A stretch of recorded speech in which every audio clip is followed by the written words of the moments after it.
پیش خدمت ہے پروگرام منظر پس منظر۔ منظر پس منظر میں آج کے موضوعات ہیں: اظہار آزادی پر پابندی آمریت کی نشانی، اور پاکستان کی جیلوں میں 30 سال گزارنے کے بعد بھی انصاف کی منتظر کنیزہ بی بی۔ اظہار رائے پر پابندی یا میڈیا پر قدغن لگانا جمہوریت نہیں بلکہ آمریت اور مطلق العنانیت کی علامت ہے۔ دنیا کے بیشتر ممالک میں اظہار رائے کے لیے ابھرتے ہوئے پلیٹ فارم مثلا سوشل میڈیا پر پابندی نہیں ہے، لیکن بعض ایسے ممالک بھی ہیں جو کہنے کو جمہوری ہیں لیکن سوشل میڈیا جیسے پلیٹ فارم پر اظہار رائے کی آزادی اپنے شہریوں کو دینا پسند نہیں کرتے۔ ان میں پاکستان بھی سر فہرست ہے۔ حال ہی میں پاکستان نے ایک ایسا قانون منظور کیا ہے جس سے سوشل میڈیا پر آزادانہ اپنی رائے رکھنے والوں کو سوچنا پڑے گا۔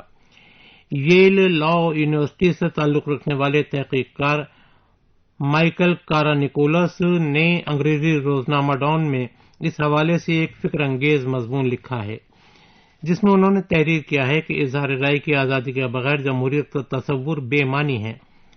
ڈیجیٹل عہد میں سیاسی سرگرمیاں بڑی تیزی سے آن لائن پلیٹ فارم پر جگہ پا چکی ہیں۔ سیاستداں اپنے انتخابی حلقوں تک رسائی کے لیے اس پلیٹ فارم کا استعمال کرتے ہیں تو ووٹر بھی قابل لیڈران کی چھان بین آن لائن کرتے ہیں۔ حاصل یہ کہ سیاسی سرگرمیوں کے لیے آزاد ڈیجیٹل پلیٹ فارم وقت کی اہم ضرورت ہے، کیونکہ اس کے ذریعے کوئی بھی اسپیکر دنیا بھر کے سامعین اور ناظرین کے سامنے اپنی بات رکھ سکتا ہے اور عوام الناس بھی مختلف جہات سے معلومات حاصل کر سکتے ہیں۔ مائیکل صاحب لکھتے ہیں کہ اطلاعات تک عام لوگوں کی رسائی مطلق العنان حکمرانوں کی نظر میں خطرناک ہے۔ ارباب اقتدار عوام اور صحافیوں کے مشکل سوال کا سامنا کرنا ہی نہیں چاہتے۔ ایک طرف انٹرنیٹ صارفین کی تعداد میں اضافہ ہو رہا ہے تو دوسری طرف نئے قوانین کے ذریعے انٹرنیٹ صارفین پر پابندیاں لگانا بہرحال اختلاف رائے کی آواز کو دبانے کی کوشش ہے۔ وہ صحافی جو سرکار کی من گھڑت خبریں شائع نہیں کرتے، ان پر فرضی خبر چلانے کا الزام لگا کر مجرم بنانے کی کوشش کی جاتی ہے۔ سیاسی حریفوں کو انتہا پسندی اور دیگر سنگین الزامات کے تحت پھنسایا جاتا ہے۔ سیکورٹی کے نام پر نئے قوانین بنا کر عوام الناس کی نگرانی اور جاسوسی کرنے کا کام پاکستان کی حکومت کر رہی ہے۔ مائیکل پاکستان میں منظور نئے قانون کا حوالہ دیتے ہوئے لکھتے ہیں کہ اسی سال پاکستان نے آن لائن تحفظ سے متعلق سٹیزن شپ پروٹیکشن رولز 2020 شائع کیا۔ اس قانون سے پاکستان جمہوری اقدار کے مزید زوال کی طرف بڑھتا نظر آتا ہے۔ انٹرنیٹ کے ذریعے ایک صحت مند جمہوریت کا فروغ ہو رہا تھا جس میں معاشی، اقتصادی اور حقوق انسانی سطح پر بے شمار فوائد کا حصول ممکن ہو رہا تھا، لیکن کیا اب اس قانون سے یہ فوائد برقرار رہیں گے یا پھر آزادی اظہار کے دروازوں کو بند کرنے کی یہ شعوری کوشش جمہوریت کو مسترد کرنے اور آمریت کو راہ دینے جیسی ہے؟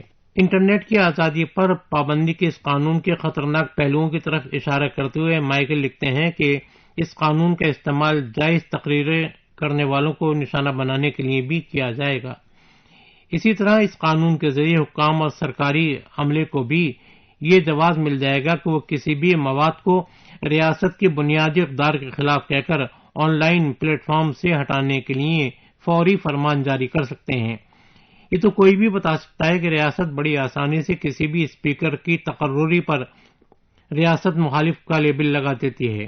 اس نئے قانون کے مزید چند خطرناک پہلوؤں کی طرف اشارہ کرتے ہوئے مائیکل صاحب لکھتے ہیں کہ اس قانون کا سب سے خطرناک پہلو یہ ہے کہ حکومت کی جانب سے کسی بھی مواد کو تفتیش کے لیے سوشل میڈیا کمپنیوں سے حاصل کیا جا سکتا ہے۔ سوشل میڈیا کمپنیاں اپنے صارفین کے نجی پیغامات کو بھی حکومت کو دے سکتی ہیں۔ یہ ایسی شرط ہے جس کو پورا کرنے کے لیے سوشل میڈیا کمپنیوں کو الگ سے ٹیکنالوجی تیار کرنی پڑے گی۔ اس کا سیدھا مطلب یہ ہے کہ سوشل میڈیا کمپنیاں پاکستان کا رخ ہی نہ کریں، کیونکہ ایک کمپنی جو پوری دنیا میں اپنی خدمات دے رہی ہو، اسے کسی ملک میں ایسی ٹیکنالوجی تیار نہیں کرنی پڑی جس سے وہ اپنے صارفین کے نجی پیغامات کو پڑھے، تو پھر وہ صرف پاکستان کے لیے ایسی ٹیکنالوجی کیوں تیار کرے؟ جب کمپنیاں پاکستان کے ایسے قانون سے بیزار ہوں گی تو لا محالہ اپنی خدمات منقطع کریں گی، اور سوشل میڈیا کی خدمات کے منقطع ہونے کا مطلب ہے کہ دنیا سے اس ملک کا رابطہ منقطع ہو جائے گا۔ آخر میں مائیکل نے لکھا ہے کہ ہم یہ نہیں کہنا چاہتے کہ انٹرنیٹ کوئی ایسی جگہ ہو جائے جہاں قانون کی رسائی ہی نہ ہو اور وہاں سے کوئی بھی غیر قانونی کام کرنے کے لیے آزاد ہو جائے، لیکن جو جرم ہوا ہی نہ ہو اس سے بچاؤ کے نام پر اس طرح کی احتیاطی ترکیبیں تیار کرنا جن سے جمہوری اقدار کو ٹھیس پہنچے، اسے بہرحال کسی جمہوریت میں قبول نہیں کیا جانا چاہیے۔ پاکستان میں ذہنی مرض میں مبتلا کنیزہ بی بی نامی ایک خاتون پچھلے 30 برسوں سے قید و بند کی صعوبتیں جھیل رہی ہیں۔ اب تک اس کی قسمت کا فیصلہ نہیں ہوا ہے کہ اسے کیا سزا ملنی چاہیے، جبکہ کسی بھی مریض بلکہ صحت مند انسان کو بھی 30 برس تک کی طویل مدت تک قید و بند میں رکھنا اپنے آپ میں ایک بڑی سزا ہے۔ کنیزہ بی بی کی طرح اور بھی ذہنی مرض میں مبتلا ملزمین ہیں جو پاکستان کی مختلف جیلوں میں طویل عرصے سے قید ہیں۔ انگریزی اخبار دی نیوز میں کالم نگار وقار گیلانی نے کنیزہ بی بی کی صعوبت اور عقوبت بھری زندگی کے ساتھ پاکستان کے نظام قانون و انصاف پر روشنی ڈالی ہے۔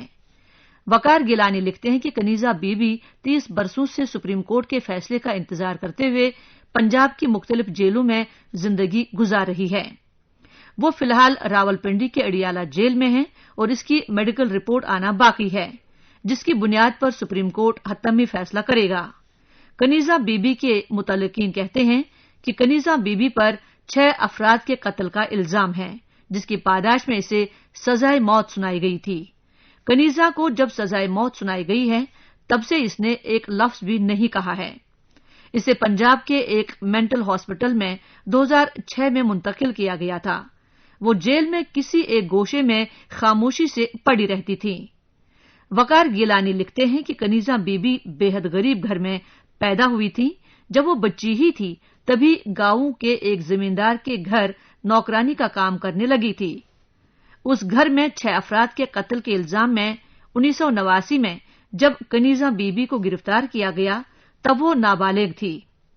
سن 2001 میں اسے 6 افراد کے قتل کا مجرم قرار دیتے ہوئے سزائے موت سنائی گئی، لیکن کنیزہ بی بی نے کبھی بھی اقبال جرم نہیں کیا۔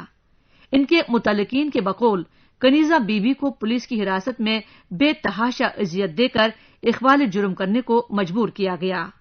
جب یہ انکشاف ہوا کہ کنیزہ بی بی ذہنی مرض میں مبتلا ہیں تو اس کی سزائے موت مؤخر کر دی گئی۔